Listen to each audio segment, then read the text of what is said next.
दोस्तों, क्या आपने कभी लंबी कूद या लॉन्ग जंप देखी है? मोस्ट प्रोबेबली आप में से ज्यादातर लोगों ने लॉन्ग जंप ना सिर्फ देखी होगी बल्कि उसमें पार्ट भी लिया रहेगा। क्या आपने कभी ध्यान दिया है कि जब किसी एथलीट को लॉन्ग जंप करना रहता है तो वो क्या करता है? क्या वो जंप लगाने वाले स्थान पर खड़ा ही रहता है और वहीं से कूदता है? इसका जवाब है नहीं। वो तो कुछ कदम पीछे हटता है, दौड़ लगाते हुए आगे बढ़ता है और फिर जंपिंग लाइन के करीब पहुंचकर छलांग लगाता है और जंप पूरी करता है। एथलीट का ऐसा करना बड़ा नेचुरल सा लगता है। जिसने ये खेल नहीं खेला है वो भी आसानी से समझ सकता है कि लंबा कूदना है तो कुछ कदम पीछे जाकर मोमेंटम बनाना और कूद लगाना एक सही टेक्निक है। पर जब खेल से हटकर असल जिंदगी की बात आती है तो ज्यादातर लोग इस बात को डाइजेस्ट नहीं कर पाते हैं कि किसी बड़े अचीवमेंट के लिए उन्हें पीछे भी जाना पड़ेगा। पीछे जाने का अर्थ क्या है, आइए जानते हैं। पीछे जाना यानी अपने करंट सिचुएशन जिससे आप यूज्ड टू हो चुके हैं उसे छोड़कर एक अनकंफर्टेबल सिचुएशन में जाना, यानी कि अपने कंफर्ट जोन से बाहर निकलना। ये किसी भी फॉर्म में हो सकता है। फॉर एग्जाम्पल, आप जो पढ़ाई कर रहे हैं उसे छोड़कर कुछ और पढ़ाई करना या कोई और बिजनेस करने के लिए करंट बिजनेस को बैक बर्नर पे रखना, अपनी जॉब छोड़कर अपना खुद का काम शुरू करना या कुछ और। ध्यान देने वाली बात यह है कि आप ये काम किसी मजबूरी में नहीं करते हैं, आप इसे अपनी मर्जी से करते हैं कि मे बी आपकी करंट सिचुएशन आपको पसंद नहीं है फिर भी आप उसके यूज्ड टू हो चुके हैं और अगर वो चलती भी रहे तो आप एक कंफर्टेबल लाइफ जी सकते हैं।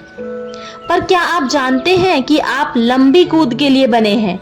इसलिए रह रह कर आपके अंदर एक खलबली सी मचती है कि हटाओ इन चीजों को, छोड़ो इन छोटी मोटी चीजों को और लग जाओ अपने बड़े सपने को पूरा करने के पीछे।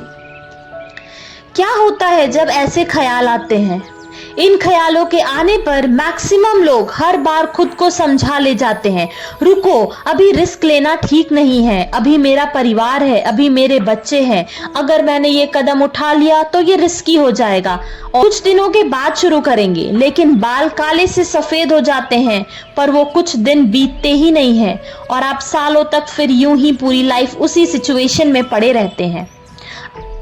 ऑफ कोर्स ऐसा हर किसी के साथ नहीं होता, पर अगर आप भी इस सिचुएशन से रिलेट कर पा रहे हैं तो एक बार फिर से सोचिए कि कहीं आपको भी उस एथलीट की तरह कुछ कदम पीछे जाकर दौड़ लगाने की जरूरत तो नहीं है?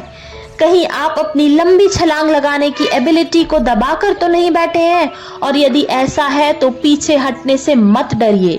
ईश्वर ने आपको जो काबिलियत दी है उसे बेकार मत जाने दीजिए। कुछ पीछे हटिए और एक लंबी सी छलांग लगाकर अपने सपनों को साकार कर लीजिए। इस चीज को बहुत सारे एग्जाम्पल से मैं आपको समझाना चाहती हूँ। इन्फोसिस के को फाउंडर नारायण मूर्ति को तो हम सब जानते हैं।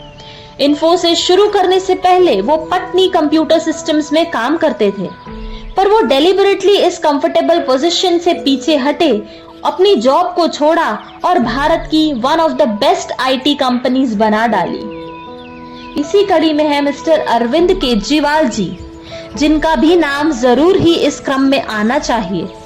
आईएएस ऑफिसर की आराम भरी जॉब को छोड़कर राजनीति में उतरना और इतने कम समय में आपको दिल्ली में इतनी बड़ी सफलता दिलाना किसी फिल्मी कहानी की तरह ही लगता है, पर यह सच है। किसी ने एक बड़ी खूबसूरत बात कही है, जीवन की लंबाई नहीं गहराई मायने रखती है। आपको भी ये सोचना होगा कि कहीं समय के साथ आपका जीवन सिर्फ लंबा तो नहीं हो रहा, कहीं रोजमर्रा की आपाधापी में आप इसे गहराई देने से चूक तो नहीं रहे, कहीं कुछ बड़ा करने के लिए आपको पीछे हटने की जरूरत तो नहीं। और अगर लगे कि जरूरत है तो हर बार की तरह इस बार भी खुद को मत रोकिए, आगे बढ़िए, अपने सपनों का पीछा कीजिए और उन्हें हकीकत में बदल डालिए। धन्यवाद।